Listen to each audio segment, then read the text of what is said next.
Bueno, habíamos quedado que el impulso es igual a la fuerza multiplicado por una cantidad de tiempo, pero a la vez hace cambiar la cantidad de movimiento, y la cantidad de movimiento es la masa por la velocidad de un cuerpo. Entonces, por ejemplo, el impulso, la mayoría de los ejercicios de impulso se aplican a choques o golpes. ¿Por qué? Porque si un cuerpo viene con cierta cantidad de movimiento, por ejemplo, una plastilina, un pedazo de plastilina que está cayendo, tiene cierta cantidad de movimiento porque tiene su masa y tiene cierta velocidad, llega al suelo, impacta contra el suelo y se frena por completo, o sea que su velocidad final es cero. ¿Sí? Cambia su cantidad de movimiento. ¿Sí? Porque si cambia su velocidad, cambia su cantidad de movimiento.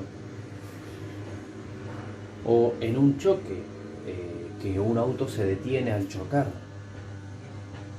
¿Por qué? Porque algo le aplica alguna fuerza en una cierta cantidad, en un determinado tiempo que suele ser corto. Entonces, ¿cómo analizamos este tipo de situaciones?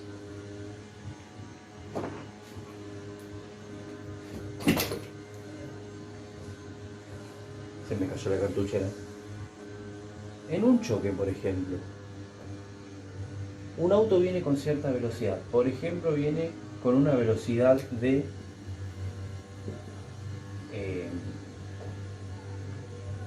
vamos a poner velocidad de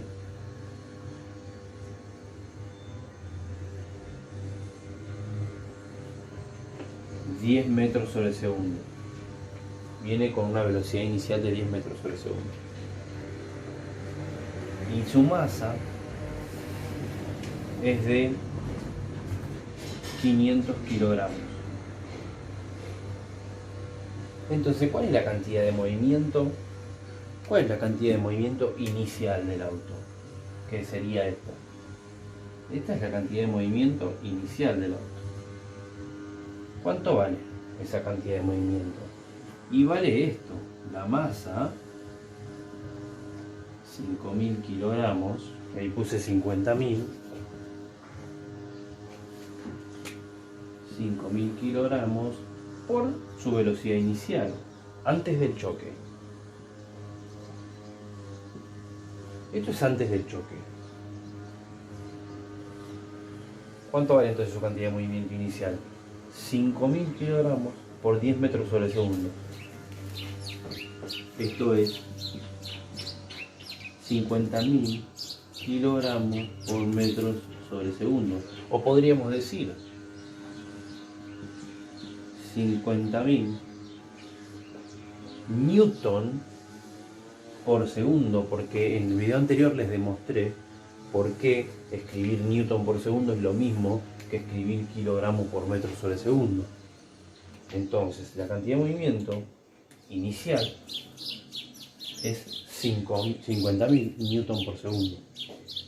Y la final, esta, ¿cuánto es? Cero. ¿Por qué? Porque se frena el auto. Ya no tiene velocidad cuando se frena en un choque el auto. Entonces cero, se frena, ya no tiene cantidad de movimiento. Esa variación de tener 50.000 newton por segundo de cantidad de movimiento y pasar a tener cero de cantidad de movimiento, esa variación se la da el impulso. Si chocó contra otro auto, bueno, la fuerza del choque en ese instante de tiempo, ese impulso le quita toda su cantidad de movimiento que trae, ¿sí? Y la lleva a cero. Entonces, ¿cómo queda esto?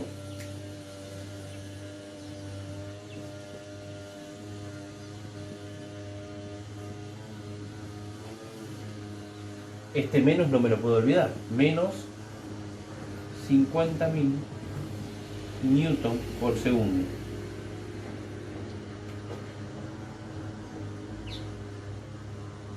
Podemos analizar ¿qué pasa para este impulso? Para este mismo impulso, ¿qué pasa si el tiempo es corto? Si el intervalo de tiempo es corto. ¿Sí? ¿Cómo hacemos esto? Supongamos que el intervalo de tiempo es de un segundo,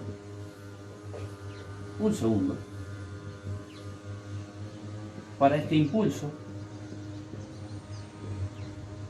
¿Cuál es la fuerza del choque? Newton por segundo. ¿Cuál es la fuerza del choque? Bueno, tengo que despejar la fuerza.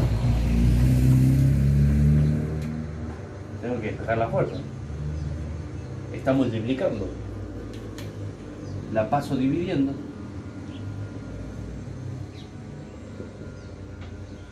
Un segundo. Y esto me va a quedar en 50.000. Esto va a resultar ser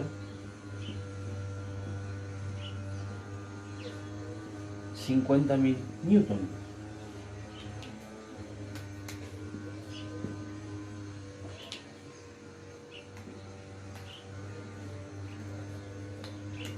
El signo me está indicando simplemente que como es una magnitud vectorial, me está indicando el sentido. Así que no lo tengo en cuenta por eso en la explicación. Lo importante es esto. Es enorme, en un segundo. Si en un choque, el choque dura un segundo, el impacto dura un segundo, es enorme la fuerza, 50.000 newton. Pero ¿qué pasa si el tiempo puedo alargarlo? Si el impacto dura más tiempo y en lugar de ser un segundo es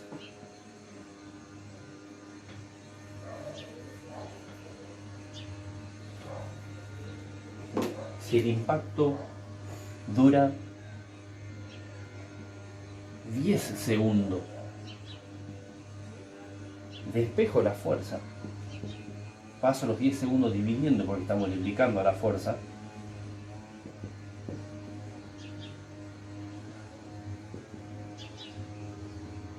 paso dividiendo, se cancela segundo con segundo y me queda debidamente la fuerza medida en newton, me queda en 5.000 newton. Se redujo un montón la fuerza de impacto. O sea, este impacto es mucho menos letal. Produce mucho menos daño una fuerza de 5.000 newton que una fuerza de 50.000 newton. Es mucho más chica. Es por esto que al aumentar el tiempo de impacto en un impulso, en una colisión, el daño es mucho menor para una misma cantidad de movimiento, para un mismo impulso. Al aumentar el tiempo de impacto, producimos un daño menor porque se produce una fuerza de choque, de colisión mucho más chica. ¿Sí? Lo estamos viendo acá en las expresiones. Otra cosa importante es que por más que un cuerpo tenga cantidad de movimiento, si no hay fuerza aplicada, no hay impulso.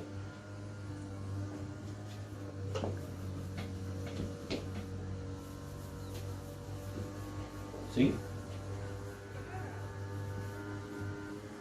Si no hay fuerza aplicada, no hay impulso. Ojo con eso.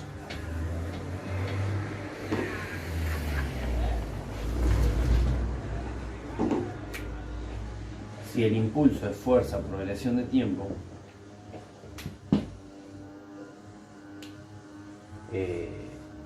un objeto que está quieto, si no le aplico una fuerza, no se va a empezar a mover, no va a cambiar su cantidad de movimiento.